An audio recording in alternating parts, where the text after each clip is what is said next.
တခါလုံးကပေါ့ကွယ်မဟောတရာဒုက္ခမိန်ရဲ့နာမည်ကြော်ကြားမှုဟာဆိုရင်အရက်ရက်တိုင်းဌာနီကိုပြန့်နှံ့လို့နေခဲ့ပါတယ်။ဒီနေ့မှာတော့ရွာသားတစုဟာတုတ်တန်ကနေပြီးတော့ကောက်ရခဲ့တဲ့ဖောင်းနှန်းနေတဲ့ဥကောင်းကွန်တစ်ခုကိုကိုင်ဆောင်ပြီးမဟောတရာထီယာဇေယျတော်စီကိုရောက်ရှိလို့လာခဲ့ကြပါတယ်။ရွာသားတူကအရှင်ဒုက္ခမိန်ကျွန်တော်တို့မှာအပြေမထုတ်နိုင်တဲ့ပဟေသီတစ်ခုရှိလို့နေပါတယ်။ဒီဥကောင်းကွန်ကိုကြည့်ပေးပါအောင်လို့အကူအညီတောင်းလိုက်ပါတယ်။နောက်ထပ်ရွာသားတူကတော့ဒီဥကောင်းကွန်ဟာယောက်ျားရဲ့ဥကောင်းကွန်လားမိန်းမရဲ့ဥကောင်းကွန်လားဆိုတာကိုဘယ်သူမှတိတိကျကျမပြောနိုင်ကြလို့ပါအရှင်မဲကူညီဖြည့်ရှင်းပေးပါအောင်လို့အကူအညီတောင်းခဲ့ကြပါတော့တယ်ဒီချိန်မှာမဟောတရာဒုက္ခမိန်ဟာဥကောင်းကွန်ကိုလက်ထဲမှာယူပြီးသေချာစွာလှည့်ပက်ကြည့်ရှုလိုက်ပါတယ်အဲ့ဒီနောက်တော့မဟောတရာဟာအယိုးတွေကတော့တော်တော်လေးဟောင်းနေပြီးလူတွေရဲ့အမြင်မှာတော့အယိုးဆိုတာအတူတူပဲလို့ထင်ရပေမဲ့တဘာဝတရားကဖန်တီးပေးထားတဲ့ဖွဲ့စည်းပုံချင်းကတော့မတူနိုင်ဘူးလို့စဉ်းစားနေခဲ့ပါတယ်ဒီအချိန်မှာပဲចောင်းသားတူကဆရာဦးကောင်းပေါ်မှာသပင်ကလည်းမရှိတော့ဘူးအသားရည်ကလည်းမရှိတော့တာကိုဘလို့များခွဲခြားနိုင်မှာပါလဲခမလို့မေးမြန်းလိုက်ပါတယ်ဒီလိုမေးမြန်းလိုက်တာကြောင့်မဟောတရာဒုက္ခမိန်ကအပေါ်ယံကြည့်ုံနဲ့မရရင်တော့အတွင်းသဘောတွေကိုကြည့်ရမှာပေါ့တပည့်တို့ယောက်ျားနဲ့မိန်းမဆိုတာဟာအတွေးခေါ်တယ်မကပဲခန္ဓာကိုယ်တိဆောက်ပုံတွေမှာပါတိမ်မွေ့တဲ့ကွာခြားချက်တွေရှိပါတယ်လို့ပြန်လည်ဖြေကြားလိုက်ပါတယ်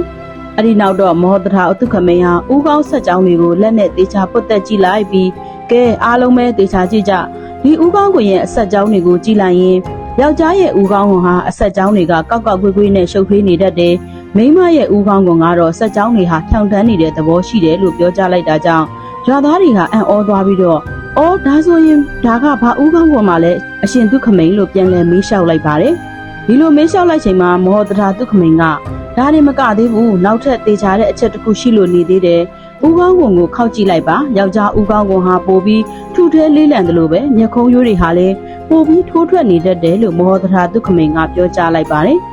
အဲ့ဒီနောက်တော့မဟောတရာဒုက္ခမိန်လေးဟာပြုံးလိုက်ပြီးအခုဒီဦးကောင်းကွန်ကိုကြည့်ရောက်တဲ့လောက်ဆိုရင်တော့စက်ကြောင်းတွေဟာဖြောင့်တန်းနေတယ်မျက်ခုံးရိုးကလည်းချုံမွေ့နေတယ်ဒါကြောင့်ဒါဟာမိန်းမတစ်ယောက်ရဲ့ဦးကောင်းကွန်ပဲဖြစ်ရမယ်လို့တေချာပြောလိုက်ပါတယ်ဒီလိုဖြေကြားလိုက်ချိန်မှာတော့လူအကြီးဟာအံ့ဩသွားပြီးချီးမွမ်းတန်တွေလည်းစူညံစွာထွက်ပေါ်လာခဲ့ပါတယ်။အဲဒီနောက်တော့ရွာသားတဦးက